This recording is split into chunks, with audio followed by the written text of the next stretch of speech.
one of the features that we have this year is to allow members for free to join the FBO Link app. I've got it on my phone, and it's going to get us ATIS and landing information.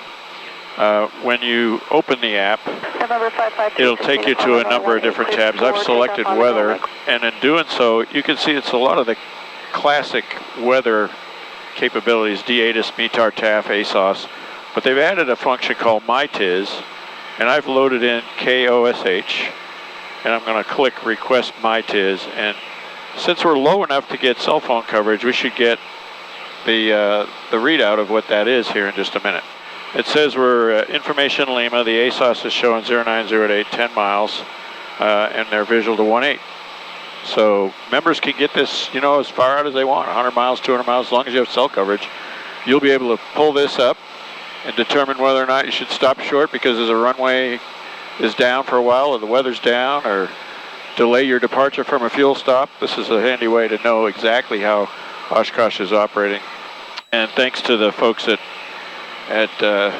AirText who have created this capability for us, allowing us all to be a little safer coming into Oshkosh. It certainly increases our situational awareness. It really does. We can be much further ahead as far as anticipation of runway and perhaps the route that we're going to get assigned or the arrival procedure we're going to get assigned. Frequency change.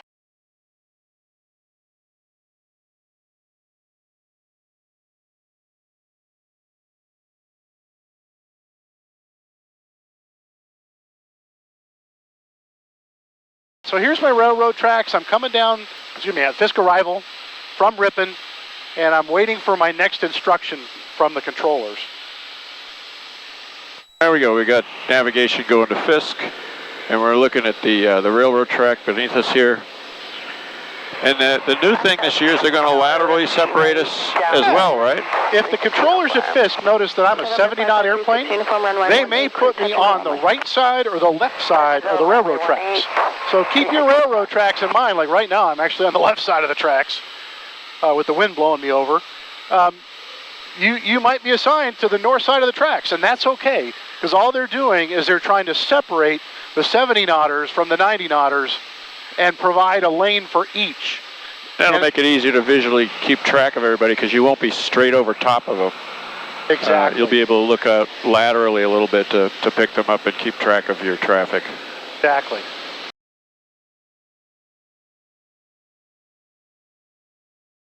Now, as we come up to the gravel pit, remember, it's over the gravel pit. So I can be over the middle of the gravel pit, I can be over the north side of the gravel pit, I can be over the south side of the gravel pit. If I'm in a Piper Cub and I'm really slow, I'm going to have no problem flying on the south edge of that gravel pit.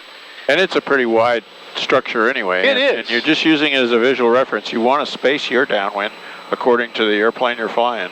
Exactly. If you're a fast mover, you're going to need a wider downwind, and air traffic control's not going to have a problem with that. Exactly. So I'm spacing this little faster 210. Even though I'm back at my 90 knots, I'm spacing this out so that I can plan to cross the north end of the gravel pit and that's putting geometry to my favor. It'll give me a more stabilized approach.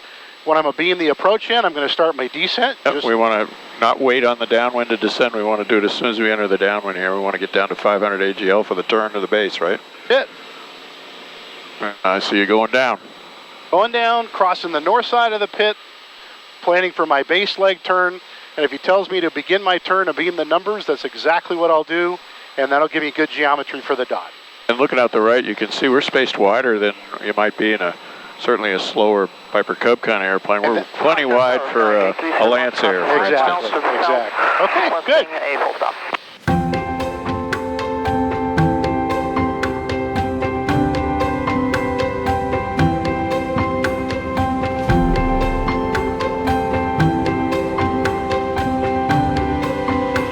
So we're at the Fisk arrival. Coming down the railroad tracks, we can see the runway, we can see our downwind. Just like before, we're going to start our descent. Just 272, runway 27, clear for takeoff. We're going to throw our gear out as we turn on the downwind and start our descent on downwind. Okay, here comes the gear. All right. And once here is turning the downwind. It'll be a close-in base with a low approach only. Kelly 110, the traffic ahead is going to extend their downwind. Traffic's on the roll now for departure, runway 27, clear for the option. Once here, clear for the option. Okay, so we're looking for our 500 feet. Oh, same thing, from 1,800 down to 1,300 by the time we get to the base turn. Exactly. I'm going to throw another 10 out. I've got my gump check complete now. All right. Traffic's on the roll from the brake release point. All right, we're going to say the tower told us to turn or plan to fly our down or a base leg aimed at the approach end of the runway. Okay. So that is the goal. So we're at 500 feet above the ground, which is good, but we're in really tight. So let's see how this works out as we're... Tango Romeo, base turn approved, runway 27, clear for the option. Base turn approved, clear for the option, runway 27, 462, Tango Romeo. I'm looking at the runway that's left. I'm looking at the dots. I'm going, oh man, I have got to get down. I'm way too high, and I've got to get down. It's a 272, right close. So here we are below 100 feet. Here we are, You got to make unstabilized. 30 to 40 degrees of bank. Below 100 feet, going to go through final, past the orange dot. Yeah, not good.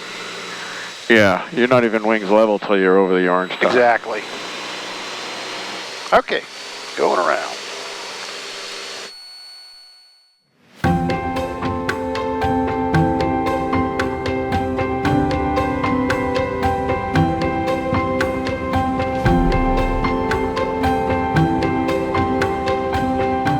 Okay, so here we are turning the downwind. We're going to throw our gear out. We've got all of our checklists complete. 10 degrees of flaps for the 210 certainly helps. So we're going to make the error of not descending. Correct. We're going to advertise to descend early on the downwind, but we're going to simulate the mistake of not doing that right here. Exactly. Okay, your traffic's on the roll out. Okay. Should not be a factor. All right, so ATC now tells me, high wing Cessna, I need you to turn base and aim at the end of the runway. Oh boy, okay, so here I am, I'm at my 90 knots, I'm gonna throw out more flaps, and I'm turning, I've not descended at all. I'm still at pattern altitude, and I'm looking at the concrete going, oh man, look at this. I have got a ton of altitude to lose. Just like before, we're gonna easily go through 1,000 feet per minute. Traffic is airborne, and here we are aiming at the end of the runway. Like you say, yeah, we're at 1,100 feet a minute already. We're going to need more. Yep, power's coming to almost idle, if not idle. And it's not like you could turn early if you're going to get to a reasonable spot for the dots. Right. So this is to make a low late turn. This is unstabilized. We're going to have to make a late turn before the concrete looks right, and now we're going to have to crank it around. We're going to fly through final. Not a good place to be. Look at that. I'm looking at the grass taxiway. I'm trying to get back on the center line. Not a good place to be. We're going around.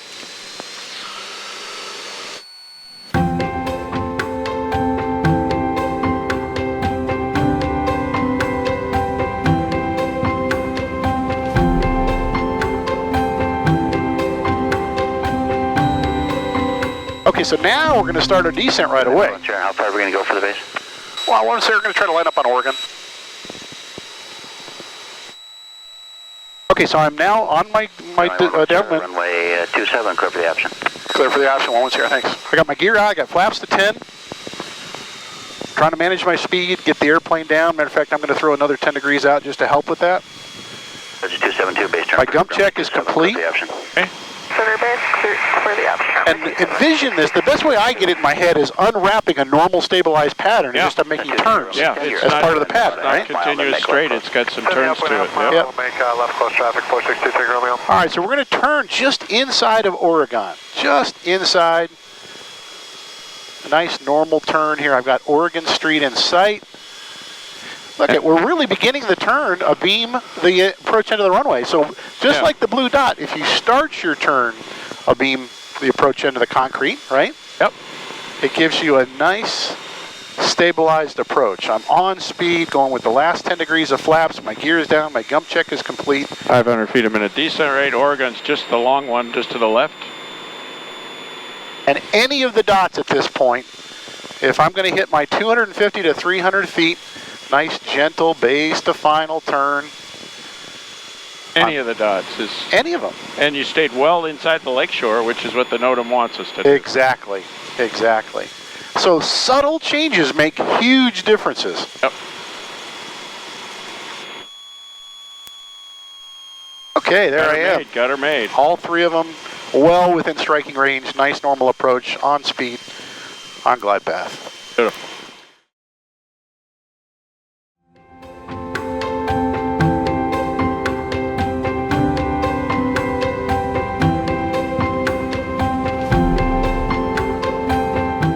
So here we are lined up on Fisk Avenue. Going right towards the lake, and we'll turn it downwind on the other side. All right, and we should be down to traffic speed here, about 105 miles an hour. This is in miles, of course. Okay, and we're going to be holding 1,800 feet until we turn the downwind. Correct. And now's a good time to have all your before landing checklist done, your in-range checklist, all the appropriate checklists for your airplane. Yep. Should be basically completed minus gear and final configuration.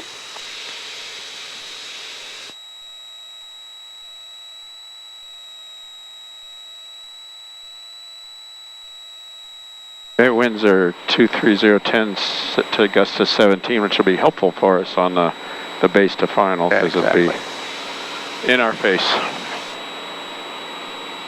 Okay, so I got eyeballs on the runway. I can see the different dots. I'm turning the downwind. And what was here is turning the left downwind for 18 right approach. Skyline 11 Sierra, Roger.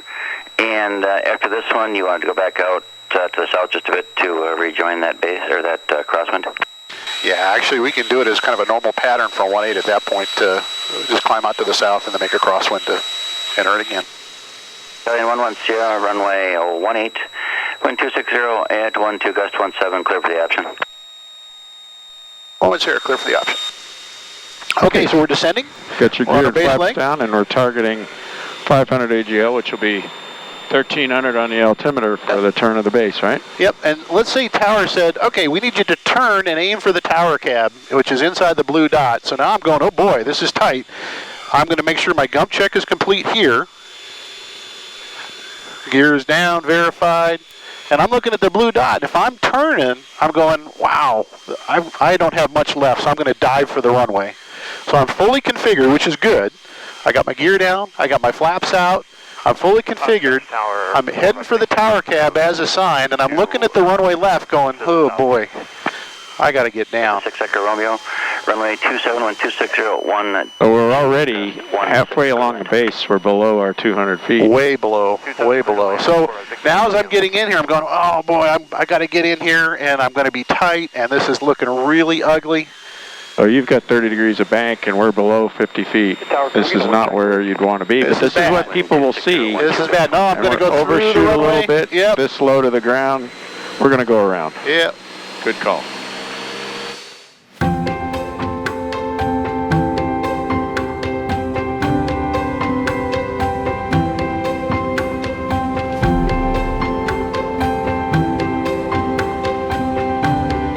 Okay, turning our downwind at 1,800. Yep, This time we're going to do the common error of not descending on the downwind, which is what all of our members would typically have as a habit pattern, is not descend until they hit their base turn point. Exactly. Which is not what we want to do, but we're going to show how that would impact you if you did make that procedure. Yep, all right, so I need to stay at 1,800, and I'm going to throw my gear out just like we were doing the normal arrival, get configured early, flaps coming to 10. We're at 1,800. Back at my 90 knots. Yeah. All the checklists are complete.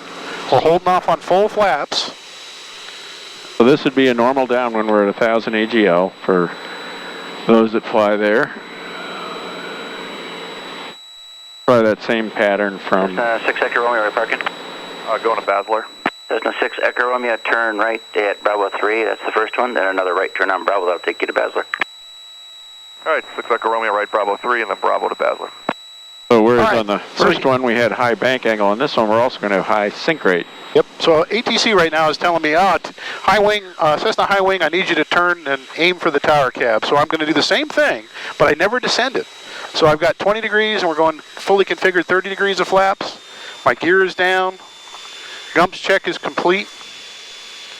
And I'm going, whoa, okay. So I've got to dive for the runway. I've got to turn inside the blue dot to line up on that tower cab. And we are very high. Runway 27, make right, close traffic, clear for takeoff. Very high. Tango Romeo, right, close traffic. You got to get her down.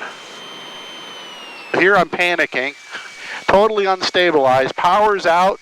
I'm accelerating on airspeed. Got 1,300 feet a minute down on a short base at 200 feet above the ground. And I'm going, oh man, I'm in tight. I'm going to have to really rank it around here. I'm going to go through final. And we're going to end up having to go around again. Yeah, belly up, really steep, not good. We're going around. Very good. Southwest, we're on left downwind, left traffic for 27. Sure, 13 Bravo, So, runway 27. the two critical things. 15, dust 19, clear to land. Clear to land, runway 27, 13 Bravo. Two critical things those showed is the importance of descending on the downwind, the importance of not turning inside that blue dot. So we'll show what good looks like this time. Here we go.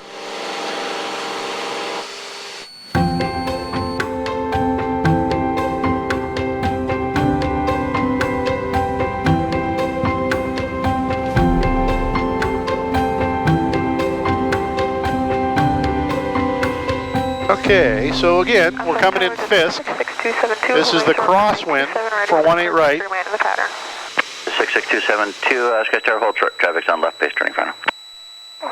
There's my downwind. I'm turning. I'm going to go ahead and extend my gear once we turn downwind. As we're turning downwind, gear's coming out. Another 10 degrees of flaps to help with managing my energy because I got to descend. My goal is to go from normal pattern altitude down to 500 feet above the ground. So at Oshkosh, it'll be 1,300 on the altimeter. Exactly. And you can start that as soon as we enter the downwind. So a nice gradual descent. We've got the full downwind to lose 500 feet. Yep. And you'll notice I'm crabbing a little bit because we have a pretty good wind out of the southwest today. On runway 27, taxi at Delta. Alpha, and this time I'm going to follow controller instructions. Is going to tell me they're going to tell me to turn, start your base turn at the blue dot. So that's the goal. Start the turn at the blue dot. Start the turn at the blue dot. Which means when we rolled out on the base, we'll be pointing along a line that is north of the blue dot a little bit, right? Yep. But we're still going to be inside a Papa taxiway. We'll show that in this turn as well. Exactly. The option runway 274622. All right, Gumps check is complete, gears down, mixture's rich, props all the way in at this point. I'm going to throw another 10 degrees of flaps out. Okay. I've got the blue dot in sight. Almost to 1,300 feet, right where we want to be. Yep. There's the rest of the flaps. Okay, we're going to start my turn to base leg. Okay, and you can see the Papa taxiway coming into view. Yeah, we're going to make sure we stay south of that. Right at the departure end, or the approach end of the main pavement. We'll be over at Basler. And you can see we're pointed north of the blue dot a little bit. Yeah, but we started it abeam the blue dot, right. And we're well south of the glass wall, if you will. Right. Okay, now watch this. I'm going to turn final, and I could make the pink dot, I could make the yellow dot, the dot beyond that. Yep. And I'm at my approach speed of 90 miles per hour for the old 210. I'm doing a gradual base turn. I don't have to crank it in. Got any dot you need. Any of the three dots are well within a normal approach. Stabilized, happy, final configuration, gear and flaps. Life is good on center line. Didn't ever have more than 500 feet a minute on the descent. Nope. And never more than about 20 degrees of bank. Exactly. Okay, we're going around. Beautiful.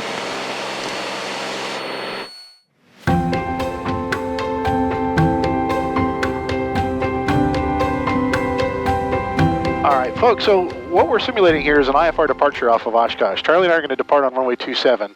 And the key thing is to be aware of your vertical separations with all of the other incoming traffic. The goal is not to worry about what's under you. The goal is to worry about what's over you, right, and fly accordingly. Yep. And just by reference on the map, of course, we're on Oshkosh 27 approach end, ready to take off 27. And I just drew on here a point intersecting the runway extended departure line with the edge of the class Delta, but the traffic that's going to be over you is right here over 41. They're joining on the Fisk arrival to land Yeah, they're in an angle. They're coming from Fisk down the railroad tracks. Down the railroad tracks. And they're going to typically cross just west of 41 on that line of sight, right to the downwind. So you want to look for that stream. And you want to. They're at 1,000 feet above the ground, right? 1,000 AGL, so which you got to be they're probably 1,800 MSL. Sorry, Charlie. 1,800 MSL, which means you want to be no higher than 1,300. I'm typically dragging my feet to that. I'm going to 300-400 feet. I want to touch 500 AGL or 1,300 MSL as I'm crossing that edge of the class delta. Right. There's nothing obstacle-wise in the entire northwest quadrant that you have to worry about. There's no towers of consequence. There's no high buildings. It's just simply a shallow climb gradient to get yourself clear of that vertical traffic over the top of you. And we'll look at this as you fly it so people can see it as well. But it's just a heads up that tower's not going to really warn you about that. They may give you a clearance that says hold 500 feet AGL or 1,300 until 3 miles. They may not. They may just say fly runway heading, climb, maintain 3,000. And even though you're IFR, it's your job to be aware of all the VFR targets out there and do what you need to do. Fly your airplane to avoid that traffic flow. And it's a setup because people typically are just going to fly what the airplane's performance can do, and they'll fly right into that traffic. It's not a normal IFR departure. Right. If you get yourself into that trap and think I'm just going to fly because I'm IFR and I'm going to do exactly what air traffic told me, you got to add in the situational awareness of this is Oshkosh. It's the most unique arrival event in the world, and you want to avoid at all costs those arrival streams. Absolutely.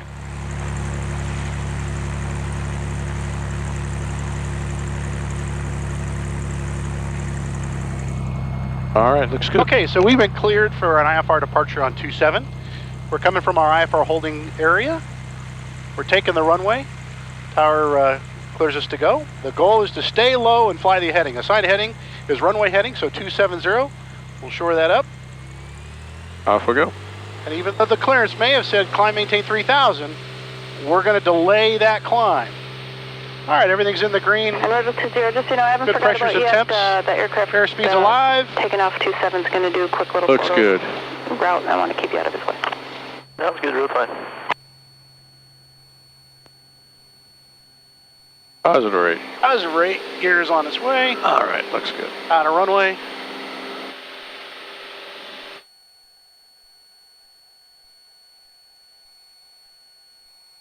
Okay. All right, so again, the goal is to stay low, right? Yeah, we're just now crossing the departure end. We're looking for the arrival flow coming from Fisk down the railroad tracks, heading for the downwind for 27. Here we are in a depiction on ForeFlight. You got the airplane. We're about to cross 41, and the railroad tracks are right over us. So our traffic is just overhead. We want to stay down here below 500 feet. Drag our climb. Nice, slow, couple hundred feet per minute climb, flying our assigned heading. And we're going to make sure that we get to that point that's 3 miles or greater. In some cases, might be 5. Before we continue a climb. So make sure that we're well clear of that arrival flow of traffic. Right. So I just drew a point on the edge of the class delta here for reference. But we're just going straight out at low altitude to stay below that arrival traffic. That's it. That's it. Air traffic has no problem at all with that. Clear for takeoff. Clear to the west. Approved. A31 Hotel. Charlie, why don't you let me know when we hit that 3 mile point? We are almost to the edge of the delta now. They're pretty close. All right, super. We'll say we're there at 3 miles. Again, vertically scanned, no stragglers, no holds. We're all good. Right about here, you're well clear of the railroad track. Continue the climb. If you want to zoom climb at this point, that's fine. Absolutely. You got plenty of speed. You can quickly and rapidly climb. Now the next thing to think about is what do I want to get over? So remember, the top of the arrival flow is 2,300. So if air traffic is going to turn us to the south, we want to make sure we're at least 500 or 1,000 above that. Because Fisk is down here to our south, and we don't want to be flying over Fisk at their altitudes. We want to be well clear of their altitudes if we're going south. So work with air traffic, fly the assigned headings and altitudes, but modify as PIC to accommodate for the arrival. And air traffic will work with you. They're not going to have any issue at all with you making those changes. Right.